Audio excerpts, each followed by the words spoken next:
चाहे कितने भी ऑलराउंडर हो जाएं, लेकिन आपका जो पर्सनालिटी डेवलपमेंट है वो तभी निखर के आएगा जब आप हर जगह पे अपनी प्रेजेंस दिखाएंगे। मैं कहूँ कि मैं बहुत ऑलराउंडर हूँ, थ्रू आउट फर्स्ट क्लास हूँ, उसके बाद भी किस बात का एटीट्यूड मुझे आज तक समझ में नहीं आया है। लेकिन आप लोगों के लिए पहली बात तो आप सब जितने मैं चेहरे देख रहा हूँ बहुत अच्छे लग रहे हो। एक बार आप अपने लिए जोरदार तालियां। तो जो कुछ बच्चे जो यहाँ पे ज्वाइन किए हुए हैं, सबसे लीस्ट आज मेरी बात हुई थी डॉक्टर सुब्रा काला मैडम से। मैंने मैडम आप जाएंगे?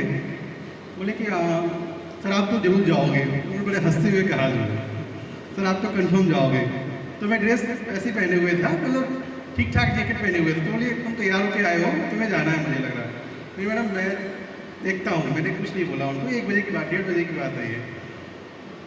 और हमारे जो सीनियर्स प्रोफेसर रहे, professor S C. Bhatt sir, professor T C. Upadhyay sir, professor B S. Semwal sir, अगर हम याद करें सबको एक साथ, प्रोफेसर आर.पी. गहरोला सर, अपने अपने फील्ड के सब एक्सपर्टाइज रहे हैं। और जब चूँकि हम लोग नए नए थे तो हम लोगों ने कहा कि बच्चों के बीच में जाना चाहिए, और वो लोग इतने इनएक्टिव हो जाते थे कि कहते थे नहीं आलोक हम इंटरेस्टेड नहीं है।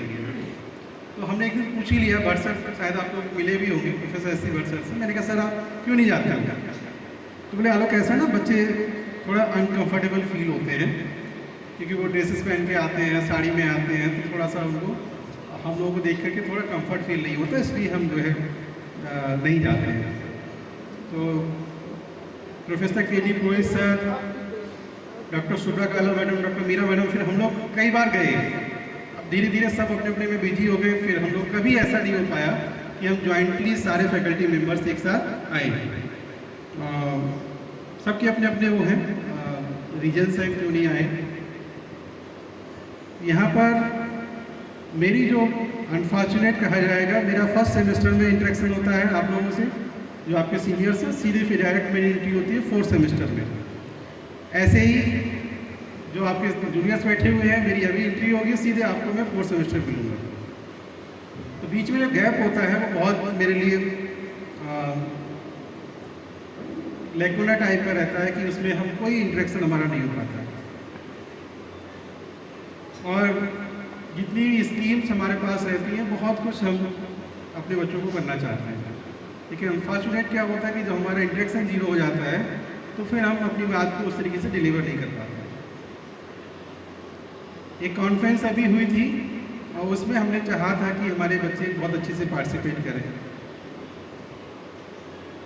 मैं 2 बच्चों को बहुत हाईलाइट करना चाहूँगा, नाम नहीं लूँगा मैं उनका, उन्होंने क्या काम किया वो मैं बताता हूँ। अटेंडेंस उनको मैंने अटेंडेंस की जिम्मेदारी दी थी है। और अमनदीप बैठे हुए हैं, कम से कम 30 पेज की अटेंडेंस लेना, हर एक सेशन की एक भी चीज़ मिस ना होना, मैं समझता हूँ कि बहुत बड़ी बात है ये। फिर कुछ बच्चे जो जिस दिन कॉन्फ्रेंस थी उससे एक दिन पहले तक सब अनामिका बैठी हुई है और बच्चे बैठे हुए हैं।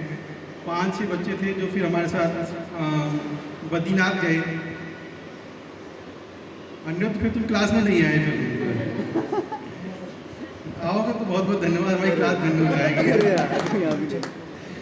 कुल मिला के क्या है, जब हम बद्रीनाथ गए, लगभग साथ में जा रहे हैं,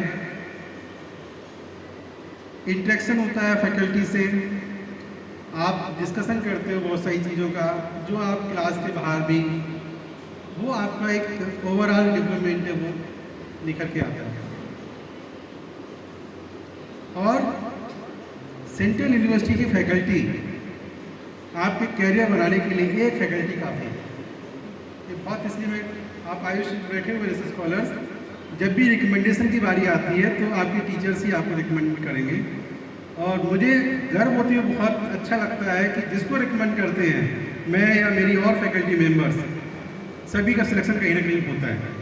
ये ऊपर वाले की ऐसी मेहर है, ऊपर वाली देन है कि हम लोग रिकमेंडेशन ऐसा लिखते हैं या बच्चे से कह देते हैं आप ही लिख दीजिए। तो